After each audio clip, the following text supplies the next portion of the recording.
some new venture that he's embarked upon, but we want to give you some background on his past. So condense all of the stuff you've been doing and since I've known you, which has been since 1990, into a couple of minutes and get us up to date. Wow, that's a task. Okay, I'm Herman. I'm a West Philadelphia resident to this point, moving to Kenya in about 2 weeks, make a permanent move. Something I've longed to do and we'll discuss. I'm a real estate developer. Probably was my primary area of work. I've done like 16 million in housing development as a construction manager. I built my first home for myself and my mom when I was like 19. I'm 67 and I've never rented until I just sold my house to go to Kenya. So I understood at a young age the benefit for us as Africans to own and control. And there's nothing like owning and control your own housing.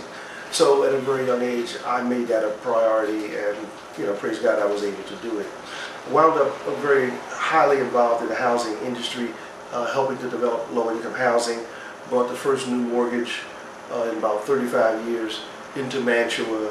In Mantua, where houses are now selling for $300,000-400,000, you couldn't get a mortgage for $10,000 for an existing house to buy, or rehab.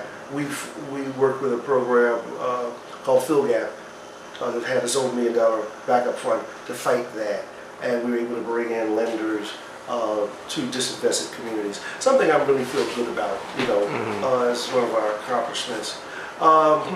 Went on. Now, just for the record, that was prior to the expansion of Drexel and University of Pennsylvania, which has resulted in what you just talked about, where now the houses are going for $300,000 and $400,000. Exactly. Well, yeah, that was to and the purpose of that organization and our efforts were to allay the zoo, Drexel and Penn from eating up Mantua, because if we hadn't gone in new mortgages and people couldn't improve their homes, they would have had to leave. Mantua was a very interesting community because people never left. You could live 30 years in Mantua and see until recent years, you wouldn't see rent signs or sale signs because people just didn't leave. And if they left, the next generation stayed. It was a very stable, low-income community, but very, very well located. Anyway. Subsequent, I also had 40 years in electrical union, the Local 98, which was a real trip in terms of dealing with the issues of white supremacy and racism. Economic disempowerment, discrimination, the whole bit. The whole bit. Stories like hangman's, they would bring hangman's noose to the job if there were too many blacks working on it. I plan to write significantly about this. Anyway, additionally, so I did like 40 years in the electrical union. I used it to my benefit because I understood when I went in that blacks in the unions, blacks in America are surplus labor. So I understood that when there's a lot of work and all the white people are working, and then all the people from out of state are working, white, and then all of the people, the immigrants they can find are working, then we go to work. Okay, so I understood that at an early age, and I did a lot of work development on my own. I've done like 16 million in housing development, as I had mentioned. So by 40 years in the union, they might have gotten about 16 years out of me, and the rest, was doing my own thing. Also got. Also built Allende, a $3 million performing arts center. Got tired of going to places that disrespected our culture. I mean, our arts, our music, our theater, and I built and funded a 10,000 square foot African space without apology called Allende. It's a monument to this day. In Philadelphia. Seated like 600 people, We had Ayala Van Zandt numerous times. Queen of Fua. Queen of Fua. Yeah, you know, yeah. Malana Karinga, Tony Brown, Dick Gregory, etc., etc. Did you have, was Tony Browder, did he ever come up? No, No. though he's a friend somehow. Yeah, and then so after that, I kind of went back to the union, and then from there I started doing exhibition. I spent a couple years caring for my elder mother, and which was a treat and a joy. And then I got involved in doing exhibitions of traditional African sculptural art. And David Lawrence, local artist, and Fred got me hooked. And we did exhibitions in Philly that were very impactful. We had as much as 30,000 people see an exhibition here in Philly, which is larger than the African American Museum. But ultimately, David had to go back to his painting. And so I said to him, I said, hey man, I think this is something we can do nationally. He says, brother, go for it. He said, but I got to do my thing. I said, understood.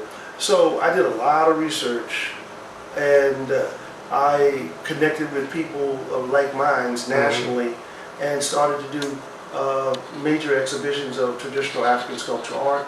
And over, I guess, about a 12-year period, had 3 million people throughout the United States see our exhibitions. This was a labor of joy and love, but it was big time labor. So in addition to Philadelphia and Atlanta, where did you exhibit? All over the country. From California, I didn't drive to California, thank God, but we had work in exhibitions in California, in major exhibitions, major museums. We exhibited in libraries. I love the libraries, because libraries everybody has access to, and we're about the culture being accessible.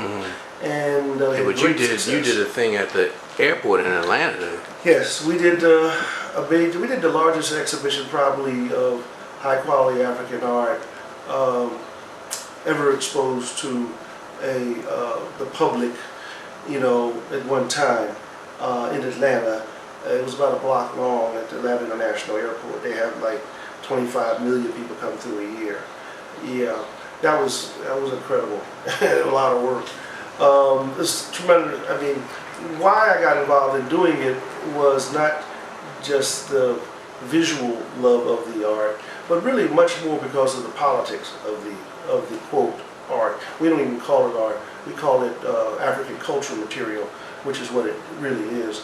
And we saw how white folks how we allowed them to take our culture material and redefine it and totally exclude Africans and African Americans from the exhibitions, publishing, etc., and economic benefit. We talk about one sculpture can sell for $14 million. Okay, and if you had it, and you're an African American, and you're not like Prince, or even if you were Prince, potentially you still couldn't get it in an auction.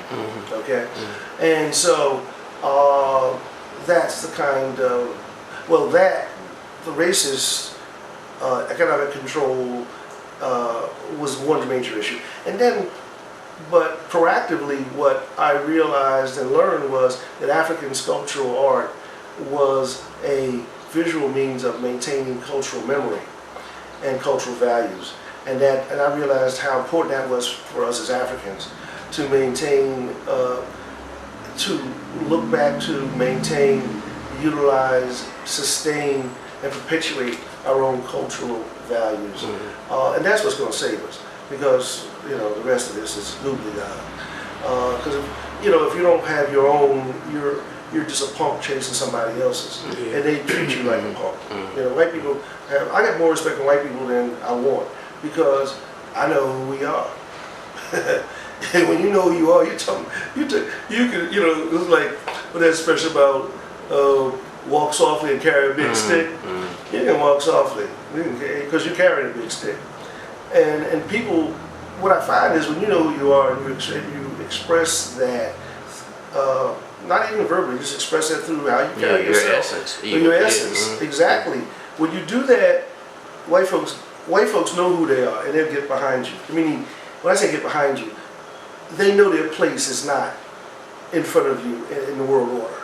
They know their place is not leaders, in the world, or in terms of culture or any dang thing else. They know that. You know what I'm saying? So, and I find when you take your rightful place as an African in the world, they give you the respect that you deserve. And, in terms of, they don't try to, the games they run on most folks. You can have double PhDs, and I've seen it too often, but if you don't know who you are, and they smell it, you just. Yeah, but most of what we call in education is nothing more than indoctrination anyway. So they're just indoctrinating us in their worldview, their values, and all that.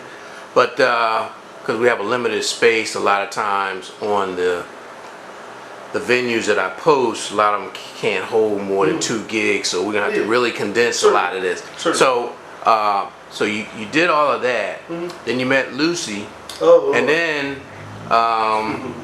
Something, a whole new avenue of venue came because of what she brought to the table. My wife Lucy is Kenyan, and she's a designer, a fabric designer, and had been in the business before. She convinced me that she wanted to go back into the business because she was working here in New York. She has a master's in international development. She was working in a situation where she was highly undervalued. I said, baby, go for it, do it. You got my full support. And we developed a business called Tosheka Textiles. Tosheka in the word in Swahili means satisfaction, meaning satisfaction guaranteed.